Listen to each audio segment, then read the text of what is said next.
बिस्मिल्लाहिर्रहमानिर्रहीम। अस्सलाम वालेकुम। चलिए अब स्टार्ट करते हैं साथ में जैसे जैसे जो भी ज्वाइनिंग होता गया। अच्छा, सबसे पहले हम रिवाइज़ कर लेते हैं, ठीक है, जो आज उन्होंने वहाँ पे कराया है कवर। सबसे पहले उन्होंने रिवीजन करवाई है, पिछले जो हमने टॉपिक्स पढ़े थे वेरिएबल्स के ना, सेम वही स्लाइड्स को ओपन कर लेता हूँ और ये हैं वेरिएबल्स। जो चीज़ें उन्होंने रिवाइज़ कराई हैं वो वही हैं कि वेरिएबल्स के नेम जो हैं वो यूनिक होंगे, उनके नामों में स्पेस नहीं होगी, और वेरिएबल का फर्स्ट लेटर या तो अंडरस्कोर होगा या फिर कोई अल्फ़ाबेट होगा जो हम ऑलरेडी पढ़ चुके हैं। और इसकी हम जो टाइप डिक्लेयर करते हैं टाइप स्क्रिप्ट में, जो एनोटेशन है हमारे पास, वो हम इस तरीके से लेट माई नेम, हमने भी जावास्क्रिप्ट में किए थे, माई नेम इक्वल्स टू हम कर रहे थे, आगे जो भी नाम है हमारा, हम इस तरीके से जो टाइप एनोटेशन है वो मेंशन कर सकते हैं। आज हमने ये रिवाइज़ किया। उसके बाद वही चीज़ के जी 3 कीवर्ड्स हम यूज़ करते हैं, लेट, वार और कॉस्ट, ठीक है। लेट और कॉस्ट जो हैं ये ब्लॉक स्कोप होता है इनका, और जो वार होता है इसका ग्लोबल स्कोप होता है, ठीक है। और लेट जो है ब्लॉक लेवल का होता है। ब्लॉक लेवल मतलब ये कि फंक्शन के अंदर या लूप के अंदर अलग अलग हम सेम नाम के लेट, हमारे पास अगर दो लूप्स हैं, दोनों लूप्स के अंदर हम लेट ए करके दो अलग वेरिएबल्स लेकिन सेम नाम के साथ डिक्लेयर कर सकते हैं और यूज़ कर सकते हैं। वो एक दूसरे को छेड़छाड़ एक दूसरे के साथ नहीं करते, ठीक है। ये भी हम थोड़ी देर में कर भी लेंगे। अच्छा उसके बाद हमने कमेंट्स देखे थे, ठीक है। ये चीज़ देखी थी कि हम टाइप स्क्रिप्ट क्यों यूज़ करते हैं। टाइप स्क्रिप्ट हमें जो है बेसिक, जो इसकी मेन सबसे इम्पोर्टेंट चीज़ है वो है टाइप बाइंडिंग, ठीक है। उसके बाद ये हमें रन टाइम पे एरर्स, कोड के टाइम पे हमें एरर्स दे देता है, ठीक है। रन टाइम के एरर से हम बच जाते हैं। ओके जी, सेंड लिंक अगेन, मैं लिंक दोबारा भेज देता हूँ।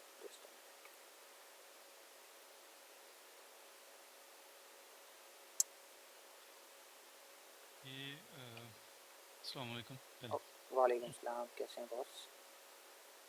बस ठीक ठाक, आप सुनाएं। यार ये थोड़ा सा समझा दें, कंपाइल टाइम और रन टाइम में फ़र्क क्या है, ओह यस। और डेवलपमेंट टाइम क्या है। और तीसरा क्या आपने बताया? डेवलपमेंट टाइम क्या है। डेवलपमेंट। आपने एक कहा रन टाइम, एक जी, कंपाइल पहले टाइम। कंपाइल टाइम और रन रन टाइम टाइम, पहले दोनों को समझा दें। ठीक है, मैं समझा देता हूँ। अच्छा, कंपाइल टाइम और रन टाइम में क्या फ़र्क होता है? कंपाइल टाइम ये होता है कि जस्ट अ मिनट, ये हमारी बहन भी ज्वाइन कर लें।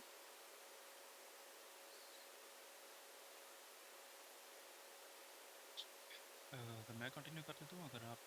नहीं, जस्ट एक मिनट, वो दो हमारे दोस्त ज्वाइन कर रहे हैं, उनकी ऑडियो कनेक्ट हो रही है। जैसे ही ऑडियो कनेक्ट हो जाती है ना, तो मेरे ख्याल में मैं स्टार्ट कर देता हूँ ओके। बस। ओके जी, ज्वाइन हो गया, ठीक है। हम ये बात करें कि कंपाइल टाइम और रन टाइम में क्या फ़र्क होता है।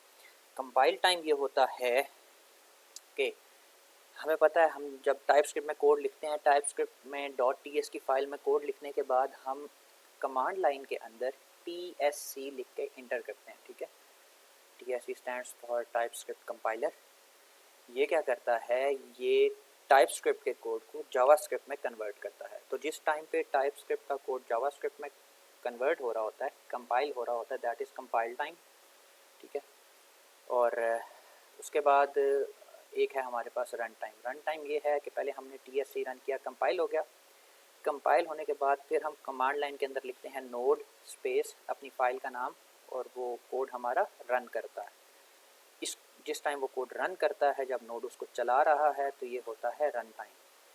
तीसरा है डेवलपमेंट टाइम। डेवलपमेंट टाइम ये होता है जिस टाइम हम कोड लिख रहे हैं, ठीक है। अच्छा, how long this sessions gonna be? This sessions gonna be about 40 minutes. और अगर देखेंगे, अगर टीम ने सजेस्ट किया तो हम मज़ीद इसको थोड़ा सा लेंथी कर लेंगे अगर हमारे कोई टॉपिक्स कवर होने से रह गए। अच्छा, ये 3 रन टाइम्स हैं। पहला है कंपाइल टाइम। कंपाइल टाइम वो है जब कंपाइलर कोड को कंपाइल कर रहा होता है। हमारे करंट सिनेरियो में टाइप स्क्रिप्ट कोड को जब टाइप स्क्रिप्ट का कंपाइलर जावा स्क्रिप्ट के कोड में कन्वर्ट कर रहा होता है, that is compile time, run time ये है जब हम नोड स्पेस index.js लिख के रन करते हैं, दैट इज़ रन टाइम, ठीक है, जब नोड उस फाइल को, जावास्क्रिप्ट की फाइल को चला रहा होता है। And third one is development time. Development time वो है जब हम टाइपस्क्रिप्ट की फाइल के अंदर कोड लिख रहे होते हैं। ये तीन हमारे पास रन टाइम्स हैं। आप इसमें कुछ एडअप करना चाहेंगे बॉस? सो नहीं, आपने काफ़ी हद तक समझा दिया। मैं सिर्फ एक और चीज़ ऐड करूँगा बीच में, please please. Correct me if I am wrong. वो ये है कि एक डेवलपमेंट, मैंने आपको अभी थोड़ी देर पहले मैंने एक वर्ड यूज़ किया, development time. Yes, basically development time कोई ऐसी कोई ख़ास टर्म नहीं है, बस ये ऐसा ही है। एक वो टाइम होता है जब हम कोड लिख रहे होते हैं, तो हमारा जो एडिटर होता है या हमारा जो आईडीई होता है जहाँ पे हम कोड कर रहे होते हैं, वो कुछ एरर सजेस्ट कर रहा होता है। वो एरर्स कुछ रिजेक्ट कर लेता है। लाइक हम कोई सिंटेक्स एरर दे देते हैं, मैंने कोई ब्रैकेट डालना भूल गया हूँ, तो वो भी एक एरर आ जाता होता है। या मैंने टाइप गलत लिख दिया, तो हमारा एडिटर भी उसको हाईलाइट कर देता होता है एज एन एरर। तो बेसिकली डेवलपमेंट टाइम में जो ये टाइप स्क्रिप्ट है वो मेनली इस चीज़ को भी फोकस करती है कि जब जो इंटेलिजेंस है, जो सिस्टम जो चल रहा है अभी, जो जिसके अंदर कोड हम कर रहे हैं, एडिटर हो गया, आईडीई हो गया, जो भी, जैसे V S code, V S studio code के अंदर हम कर रहे हैं, और भी होते हैं बहुत सारे आईडीईज। तो बेसिकली ये उस टाइम पे इसकी इंटेलिजेंस काम करती है, जिसपे उसी टाइम डेवलपमेंट टाइम पे ही ये बता देता है कि ये वाला कोड गलत है, इसकी डेटा टाइप गलत है, या अगर इसकी डेटा टाइप इंट थी लेकिन हम इसको स्ट्रिंग असाइन कर रहे हैं, तो वो सारी चीज़ें ये डेवलपमेंट टाइम पे भी बता देता है। लेकिन जब हम इसको कंपाइल करते हैं, कंपाइल टाइम में भी वो बता देता है कि ये एरर्स आ रहे हैं, रन टाइम तक जाने की बात ही नहीं आती है। तो एक ये बेसिकली मैंने बीच में एक टर्म मैंने यूज़ की थी, मैंने कहा चलो मैं उसको एलिब्रेट कर देता हूँ खुद फिर। ओके, हो गया, थैंक यू। अच्छा, ये हमने किया। उसके बाद हम इसमें टाइपस्क्रिप्ट हम यूज़ इसलिए करते हैं, एक तो टाइप बाइंडिंग है, कंपाइलेशन के टाइम पे हमारे पास एरर्स आ जाते हैं। इसके अलावा हमारे पास कुछ मज़ीद एडवांस प्रोग्रामिंग फीचर्स हैं जो अवेलेबल होते हैं टाइपस्क्रिप्ट में, ठीक है। अब आ जाते हैं अगला टॉपिक जो हमने आज कवर किया है, दैट इज़ कमेंट्स। कमेंट क्या होता है? कमेंट ये होता है कि कोड के अंदर आपने कोई कमेंट लिखना है, कोई ऐसी चीज़ लिखनी है जो डेवलपर को कोड समझने में आसानी करे। फॉर एग्जांपल, मैं एक कोड लिख रहा हूँ और कल को हो सकता है मैं उस कोड के ऊपर काम ना कर रहा हूँ, ठीक है, मैं एक कंपनी में काम कर रहा हूँ, मैं एक प्रोडक्ट या एक प्रोजेक्ट पे काम कर रहा हूँ, कल को हो सकता है मैं रिज़ाइन दे दूँ, एक दूसरा बंदा आ जाए। अब वो आएगा तो वो कोड देखेगा, तो कोड समझने में उसे डिफ़िकल्टी हो सकती है। तो उसको कोड समझने में आसानी करने के लिए हम क्या करते हैं, हम कमेंट ऐड कर देते हैं। कमेंट जो होता है वो रन नहीं होता, ठीक है, वो जस्ट कोड के लेवल तक होता है, हमें फाइल में लिखा हुआ नज़र आ रहा होता है, लेकिन जब जावास्क्रिप्ट इंजन रन कर रहा होता है उस फाइल को, तो उस टाइम पे वो को जो कमेंट है वो वहाँ पे कुछ भी उसका कोई इफेक्ट नहीं होता। अच्छा, कमेंट हम कैसे लिखते हैं जावास्क्रिप्ट की फाइल में? हम डबल स्लैश या आई थिंक इसे फॉरवर्ड स्लैश कहते हैं, ये हम यूज़ करते हैं। यस, 2 फॉरवर्ड स्लैशेस, ठीक है। तो दो फॉरवर्ड स्लैशेस हम डाल के इसके बाद हम जो भी लिखेंगे वो हमारा कमेंट होगा। ऑल टेक्स्ट आफ्टर टू, जी बिल्कुल, दो, ये जब हमने फॉरवर्ड स्लैशेस डाल दी तो इसके बाद जो भी हम लिखेंगे, जो भी टेक्स्ट लिखेंगे वो हमारा कमेंट होगा, वो कोड नहीं होगा, ठीक है। Even when there are forward slashes in the commented text, ठीक है। मल्टी लाइन कमेंट्स ये होता है, डबल स्लैशेस डाल के हम एक लाइन के अंदर कमेंट लिख सकते हैं। अगर हमने मल्टीपल लाइंस के ऊपर कमेंट लिखना है तो फिर हम उसके लिए सिंगल फॉरवर्ड स्लैश और उसके बाद स्टैरिक, और ये यहाँ से ये हमारे जो जावास्क्रिप्ट का इंजन होता है या जो भी हम जो टाइपस्क्रिप्ट का कंपाइलर होता है उसे बताता है कि ये कमेंट है, ठीक है। और फिर जब हमने एंड करना होता है कमेंट, तो हम सिंगल स्टैरिक और सिंगल फॉरवर्ड स्लैश के साथ इसको एंड कर देते हैं। इन दो के दरमियान में जो भी हम टेक्स्ट लिखेंगे वो अगेन कोड नहीं होगा बल्कि कमेंट होगा, और जावास्क्रिप्ट का जो इंजन है वो उसको इग्नोर करेगा, ठीक हो गया, will be ignored bye JavaScript, ठीक है। अच्छा, ये हमने आज किया है। उसके बाद हम आगे आ जाते हैं जी स्टेटमेंट्स के ऊपर। A computer program is a list of instructions to be executed in a programming this program statement, ठीक है। बेसिकली स्टेटमेंट क्या होती है? स्टेटमेंट ये होती है हमारी कोड के अंदर जो हम इंस्ट्रक्शन लिख रहे हैं, दैट इज़ अ स्टेटमेंट, ठीक है। जो हम कोड के अंदर एक इंस्ट्रक्शन लिखते हैं जिसको जो भी हमारा कंपाइलर है वो जिसको एग्जीक्यूट कराता है, दैट इज़ अ स्टेटमेंट। हमारे कोड के अंदर जो लाइंस हमने जो इंस्ट्रक्शंस लिखी हैं वो हमारी स्टेटमेंट होती हैं आसान अल्फाज में। अगर हम इसकी बात करें तो कि इसके बाद हमारा था लेट var और कॉस्ट। इसमें क्या है जी, war and letter both use for, ठीक है, हम ऑलरेडी पहले डिस्कस कर चुके हैं। ये फंक्शन स्कोप या फिर इसे ब्लॉक लेवल स्कोप आपसे कह सकते हैं, ठीक है, लेट इज ब्लॉक स्कोप, ठीक है। और variable declared by let can not be de declared and must be declared before use, ठीक हो गया जी। ओके, वार वाले जो कीवर्ड्स होते हैं ये हॉस्टेड होते हैं, ये हम अभी नहीं डिस्कस करते, इसमें हमारा टाइम भी ज़्यादा लगेगा और ये थोड़ा सा कॉम्प्लेक्स हो जाएगा, तो हम इस चीज़ को फ्यूचर में जब हम कर रहे होंगे, हमारे सामने कोई सिनेरियो आता तो हम इसको डिस्कस कर लेंगे। Const is an augmentation of let, ये लेट की ही टाइप की चीज़ है, बट इसमें हम वैल्यू चेंज नहीं कर सकते, ठीक है। रीअसाइनमेंट नहीं होती है, जो आपने असाइन कर दिया दैट्स इट, आप उसे चेंज नहीं कर सकते। उसके बाद प्रिमिटिव डाटा टाइप्स हमने आज दोबारा रिवाइज की थी। प्रिमिटिव डाटा टाइप्स क्या होती हैं? जो बेसिक डाटा टाइप्स होती हैं। वैसे तो हमने ये भी पढ़ा है कि लेट, वार, जी जी प्लीज़ प्लीज़, आपको इंटरप्ट कर रहा हूँ मैं, इसमें ये पीछे पिछली स्लाइड जाएं ज़रा, ये स्लाइड पे श्योर श्योर, ये लिखा हुआ है don't use var use let and const, थोड़ा इसको सीधे एलाबरेट कर दीजिएगा अगर अपने। बिल्कुल मैं कर देता हूँ, बिल्कुल कर देता हूँ। ये हम एक कन्वेंशन है हमारी कि हम लोग वार यूज़ नहीं करते, कोई ऐसा राइट एंड रूल नहीं है, बट इसको यूज़ ना करने का क्यों कहा जाता है और क्यों वार को जो है वो यूज़ नहीं किया जाता और वार से बचा जाता है, उसकी वजह ये है कि वार जो है ये ग्लोबल स्कोप है, ठीक है। हम एक ब्लॉक के अंदर या एक फंक्शन के अंदर अगर हम कोई वेरिएबल डिक्लेयर कर रहे हैं और वो हम वार से डिक्लेयर कर देते हैं, तो हमारा वो जो वेरिएबल है वो दूसरे ब्लॉक्स के अंदर या दूसरे फंक्शंस के अंदर भी एक्सेसिबल होता है। तो हम उस चीज़ से बचने के लिए एक ब्लॉक या एक फंक्शन का के जो कॉन्स्टेंट्स और वेरिएबल्स हैं उन्हें सिर्फ उसी फंक्शन या उसी ब्लॉक तक महदूद रखने के लिए हम लोग लेट और कॉन्स्ट यूज़ करते हैं, वार यूज़ नहीं करते। इसमें मज़ीद कुछ ऐड करना चाहेंगे आपसे कोई? बस ठीक है, ये ठीक है। ओके, उसके बाद आगे आते हैं प्रिमिटिव डाटा टाइप्स। अच्छा, primitive data types, primitive means basic, जो हमारी बेसिक डाटा टाइप्स हैं, ठीक है।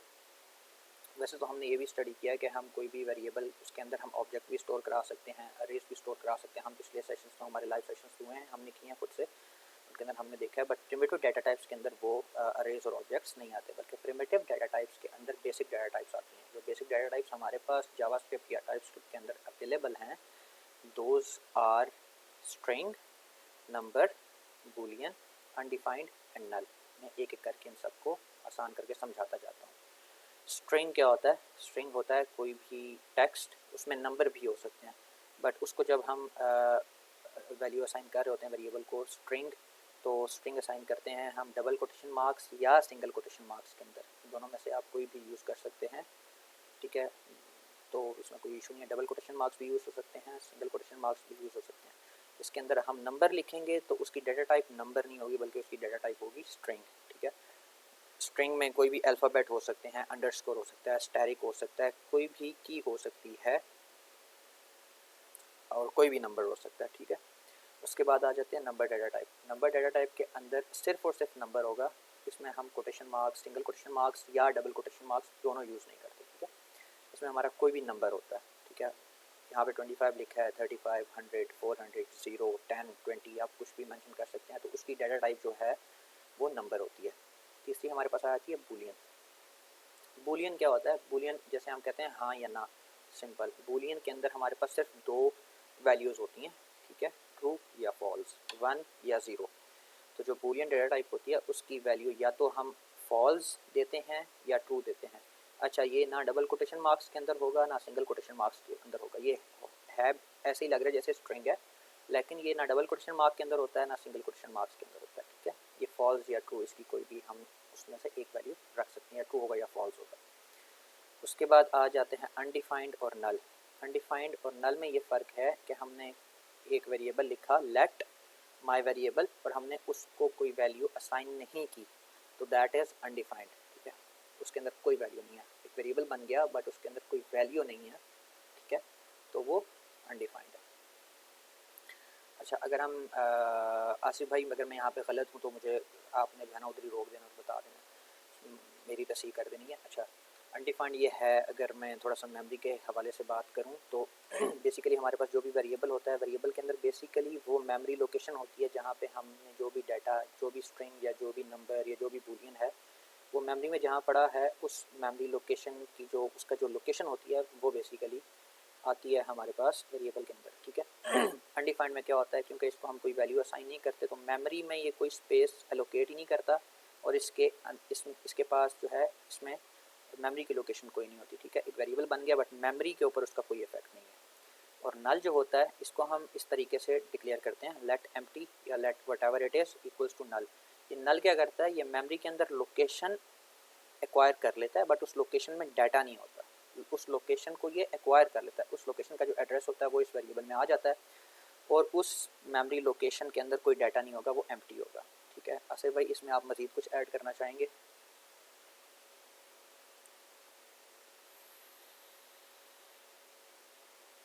नहीं यहाँ पे ऐसा नहीं ऐड करूँगा, बस मैं ये थोड़ा बाइनरी के बारे में बता दूँगा। हाँ ये जो प्लीज़ प्लीज़ बूलियन है, प्लीज़ प्लीज़। इसका थोड़ा सा बेसिक कंसेप्ट ये है, मतलब अगर थोड़ा अगर किसी का बैकग्राउंड है CS से और अगर किसी का नहीं है तो मैं थोड़ा सा एक्सप्लेन कर देता हूँ।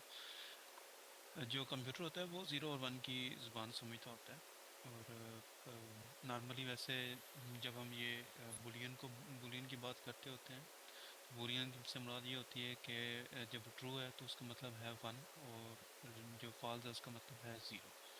कि अगर जब कोई एक वेरिएबल ट्रू सेट हुई है तो उसकी बिट ऑन है, और वो वेरिएबल अगर उसकी फॉल्स सेट हुई है तो वो उसकी बिट ऑफ है। एक्चुअली ये जो ट्रू फॉल्स है बेसिकली रिसेंटली अगर जो बंदे अभी वहाँ यहाँ पे मौजूद हैं, जो लास्ट टाइम हम लास्ट क्लास में जो हम इफ़ एल्स की तरफ बात कर रहे थे, तो बेसिकली जो इफ़ ब्लॉक होता है वो बूलियन एक्सप्रेशंस पे ही चलता होता है, मतलब उसकी जो वैल्यू एक्सेप्ट करता है वो बूलियन है।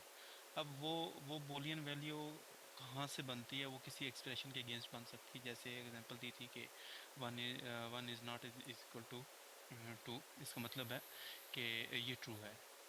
ये स्टेटमेंट बिल्कुल ठीक है। बेसिकली ये इसके जो बूलियन के ऊपर थोड़ा सा मैंने कहा ज़रा मज़ीद इसको एक्सप्लेन कर दूँ कि इसका मतलब क्या है एक्चुअल में। इसके सिर्फ दो ही पहलू हैं, जैसे कॉइन एक है उसके दो ही पहलू होते हैं, एक उसके फ्रंट है या बैक, बस यही है।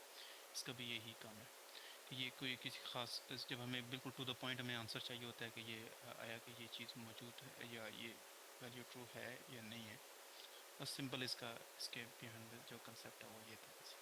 बाकी ओवरऑल ठीक है, आपने समझाया, कोई ऐसा इशू नहीं है। ओके हो गया। अच्छा सब भाइयों और बहनों के लिए क्या मैं थोड़ा सा फास्ट चल रहा हूँ बिकॉज चीज़ें काफ़ी हैं कवर करने के लिए। अस्सलाम वालेकुम। वालेकुम अस्सलाम सलाम। वालेकुम। वालेकुम सलाम। जी मैं तो अनडिफाइंड और नल के बारे में दोबारा दोबारा बता सकते हैं डिफरेंस इसमें? आप अनडिफाइंड और नल को दोबारा से डिस्क्राइब मैं कर दूँ, ये कहना चाह रहे हैं? जी जी। ओके मैं कर देता हूँ। अच्छा, अनडिफाइंड और नल को दोबारा से मैं समझा देता हूँ। हमारे पास कोई भी जब वेरिएबल होता है, हम जब कोई भी वेरिएबल लिखते हैं और उसको कोई भी वैल्यू असाइन करते हैं तो क्या होता है, ये जो डाटा है ये हमारी रैम के अंदर जाके स्टोर हो जाता है एक जगह पे। Just a minute.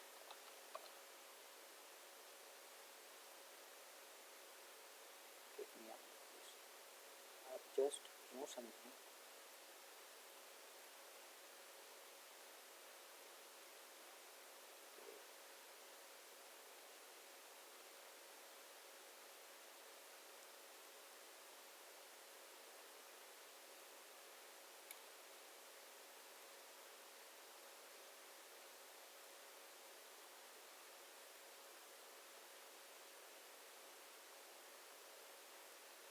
अच्छा यूँ समझें कि ये हमारे पास रैम है, ठीक है।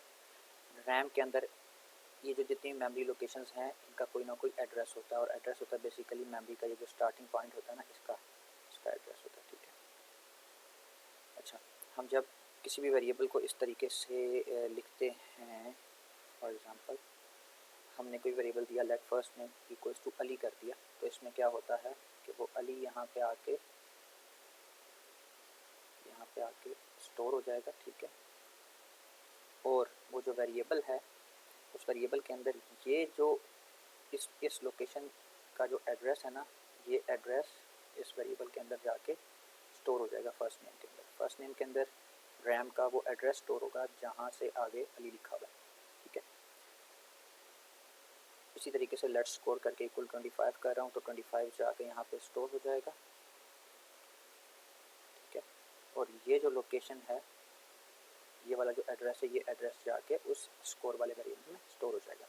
बट अगर मैं एक वेरिएबल डिक्लेयर करता हूँ इस तरीके से, जैसे ये किया हुआ है लेट अनअसाइंड, मैंने इसके अंदर कोई वैल्यू नहीं लिखी, ठीक है, इसको कोई वैल्यू नहीं दी, तो क्या होगा, ये एक वेरिएबल तो बन जाएगा लेकिन इस वेरिएबल में मेमोरी के किसी लोकेशन का एड्रेस स्टोर नहीं होगा। एक वेरिएबल हमारे पास बन गया बट उसके अंदर मेमोरी के रैम के किसी भी मेमोरी लोकेशन का एड्रेस स्टोर नहीं हुआ, अनडिफाइंड ये होता है। बट नल के केस में क्या होता है, नल के केस में जब हम कोई भी वेरिएबल डिक्लेयर करते हैं लेट एम्प्टी इक्वल टू, और उसकी जो वैल्यू होती है वो हम नल लिख देते हैं, NULL नल। तो इसमें क्या होता है कि ये एक मेमोरी लोकेशन है, इस उस वेरिएबल में ये वाला जो एड्रेस है यहाँ से आगे का ये जाके स्टोर हो जाएगा, ठीक है, इस नल इस एम्प्टी वेरिएबल के अंदर। बट इस मेमोरी लोकेशन के अंदर कोई डाटा नहीं होगा, ये एम्प्टी रहेगा, लेकिन ये मेमोरी लोकेशन एक्वायर हो जाएगी उस वेरिएबल के अंदर। ये डिफरेंस है। नल डाटा, नल अगर होगा कोई भी वेरिएबल तो उसके वो जो है वो रैम में मेमोरी लोकेशन एक्वायर कर लेगा, अनडिफाइंड जो है वो रैम में मेमोरी लोकेशन एक्वायर नहीं करेगा। आसिफ भाई इसमें मज़ीद कुछ ऐड करना चाहें प्लीज़? यार मैं बड़ी लेमैन की ज़ुबान में बात करूँगा। Please please. प्रॉपर्टी के रिलेटेड तकरीबन सबको ही मालूमात होती है, कोई ये इतना कोई तकलीफ नहीं है। आपको पता है फाइल्स वाला एक कंसेप्ट होता है, बंदे फाइल्स खरीद लेते हैं, एग्जैक्टली। किसी कोई और स्टार्ट होती है तो उसकी फाइल्स खरीदते हैं, और कुछ लोग प्लॉट खरीदते हैं। अब बेसिकली अब अनडिफाइंड और अनअसाइंड में मैं थोड़ा सा फ़र्क इस तरह से दूंगा, बड़ी मैं सादा सी ज़बान में बात करूँगा कि एक जब आप फाइल परचेज़ करते हैं उसके अगेंस्ट कोई भी प्लाट असाइन नहीं हुआ होता, बस वो एक फ़ाइल है, उसको उसके अगेंस्ट कोई ना कोई कहीं ना कहीं जाके कोई ना कोई प्लाट असाइन होना है बाद में, लेकिन बिल्कुल अभी बिल्कुल खाली है, वो सिर्फ एक फ़ाइल है जो आपको मिलती है। ये अनडिफाइंड की तरफ इशारा करती है कि ये अनडिफाइंड जो डेटा टाइप होती है वो भी कुछ ऐसे ही काम करती है।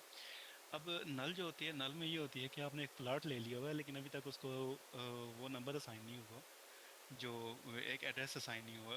एड्रेस तो खैर असाइन होता है, बेसिकली उसको एक जो सोसाइटी होती है वो उसकी तरफ से रिकग्नाइज नहीं होता, उसको हाउस नंबर अलॉट नहीं हुआ होता।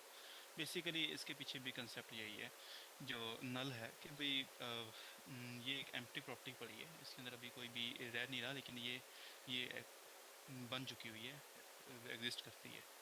लेकिन जो अनअसाइंड है इसमें प्रॉपर्टी एग्जिस्ट नहीं करती, बट उसके रिलेटेड कुछ डॉक्यूमेंट्स एग्जिस्ट करते हैं।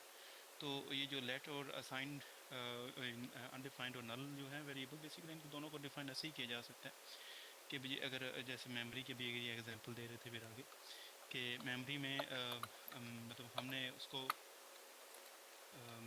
उसको बोल दिया कि भजन ये वाला जो वेरिएबल है ये एक ख़ास एड्रेस लेके रखेगी अपने पास, मैं बाद में इसमें वैल्यू स्टोर करूँगा।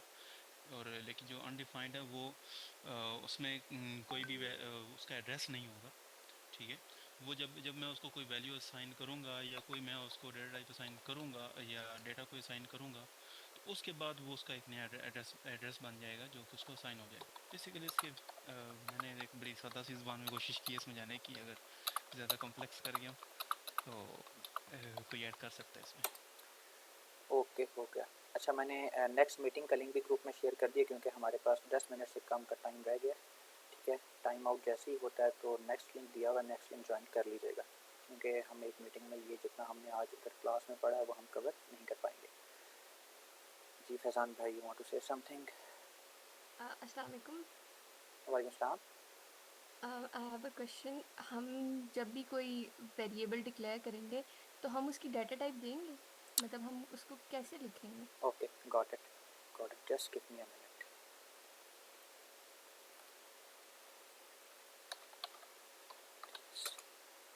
Here I have TypeScript file, ठीक है, मेरे पास टाइपस्क्रिप्ट की फाइल है। इसमें हम जब कोई भी वेरिएबल लिखेंगे तो हम लिखेंगे लेट या बार या कॉन्स्ट। सबसे पहले हमारा कीवर्ड आएगा, ठीक है, मैं लेट लेता हूँ, लेट। यहाँ पे अब वेरिएबल का नाम आएगा, माय वेरिएबल नेम, ठीक है। उसके बाद यहाँ पे इसकी डाटा टाइप आएगी, ठीक है। डाटा टाइप इसकी मैं कर लेता हूँ स्ट्रिंग, इक्वल्स टू, यहाँ पे उसकी वैल्यू आएगी जो भी मैंने देनी है। मैं इसमें लिख देता हूँ अपना नाम लिख देता हूँ, ठीक है। अब ये तरीका है टाइप स्क्रिप्ट में हमारे पास वेरिएबल को डिक्लेयर करने का। इसी तरीके से अगर मैं एक वेरिएबल बना चाहता हूँ जो कि बूलियन है, तो मैं करूँगा let my bool, data type में दे दूँगा बूलियन इक्वल्स टू ट्रू। ठीक हो गया, ये हमारे पास सेकंड वेरिएबल आ गया। सिमिलरली हमने जो नल और अनडिफाइंड पढ़े हैं वो भी कर लेते हैं। नेट माई अनडिफाइंड, ठीक है, इसको जो है अब मैं डाटा टाइप नहीं दे रहा, क्योंकि इसको मैं इक्वल्स टू करके, बल्कि इक्वल टू भी नहीं कर रहा, जस्ट इतना लिख रहा हूँ, दिस इज इट, ये अनडिफाइंड है।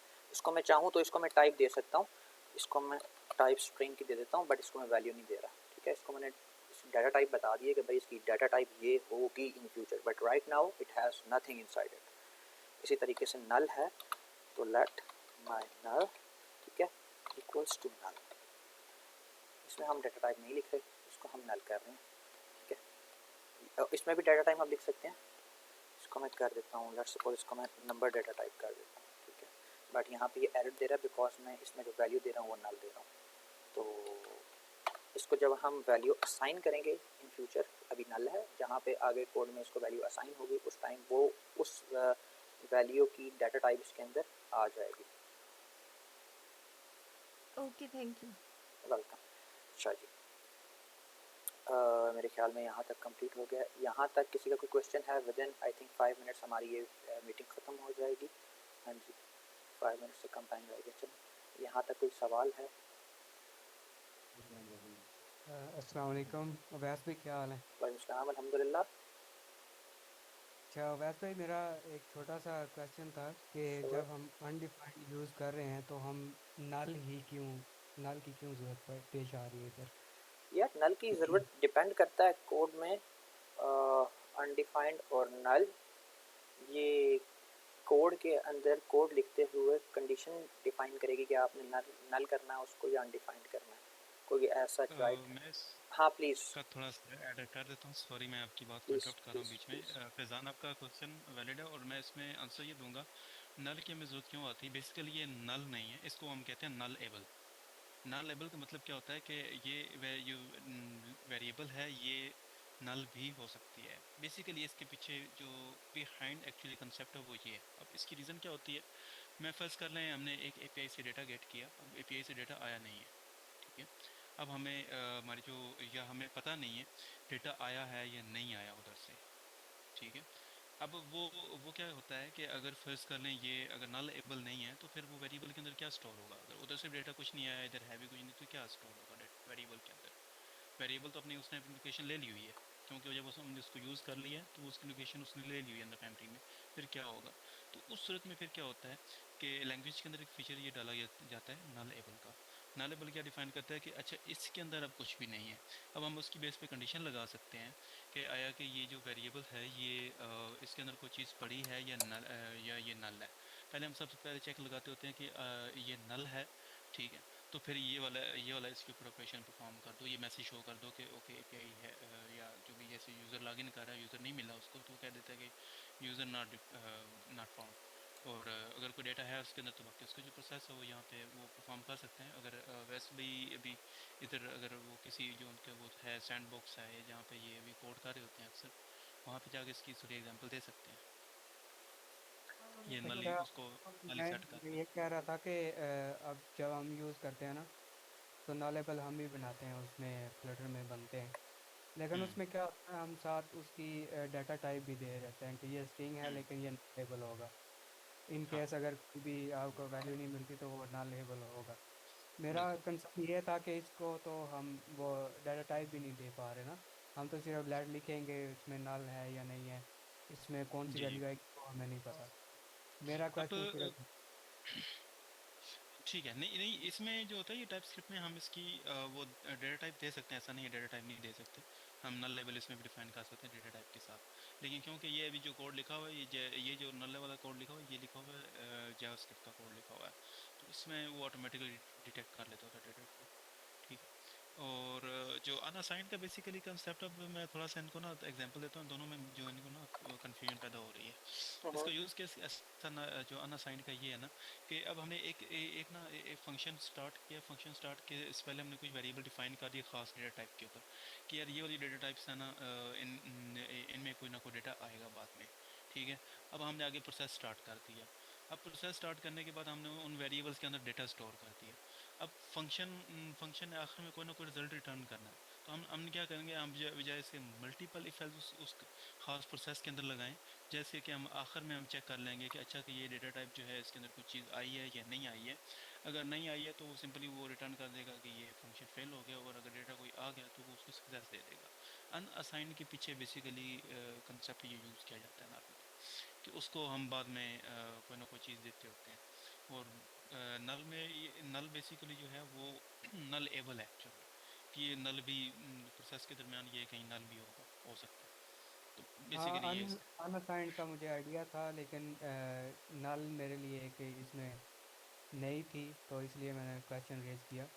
अनअसाइंड का तो मुझे आइडिया है, मैंने आज जो कैलकुलेटर वाला किया उसमें मैंने इसी तरह किया है, पहले उसको अनअसाइंड ही दिया था। क्योंकि शुरू में हमने उसको रिज़ल्ट को वैल्यू नहीं देनी, एंड पे जाके फिर रिज़ल्ट को बिल्कुल हम वैल्यू बिल्कुल देते हैं, वो फर्स्ट टाइम बिल्कुल। वो अनअसाइंड ही होगा। तो नल का थोड़ा मुझे था, तो मैंने कहा चले मैं क्लियर करूँगा आपकी चीज़ों में थोड़ी सी। जी। और कोई ऐसा इशू नहीं है। और अगर आप नल के अगर फिजिकल नल कोई वेरिएबल है ना, उसको आप जब एक्सेस करने की कोशिश करेंगे या कोई उसके ऑपरेशन अप्लाई करने की कोशिश करेंगे तो वो अनडिफाइंड कर देगा जो जावास्क्रिप्ट होती है। Basically TypeScript at the end of day जाके टाइपस्क्रिप्ट जावास्क्रिप्ट में कन्वर्ट होनी है, तो उसका अनडिफाइंड आता है जब नल को हम एक्सेस करने की कोशिश करते हैं इसमें। चलें, वो तो ठीक है, जब हम यूज़ करेंगे इसको तो आइडिया हो जाएगा कि नल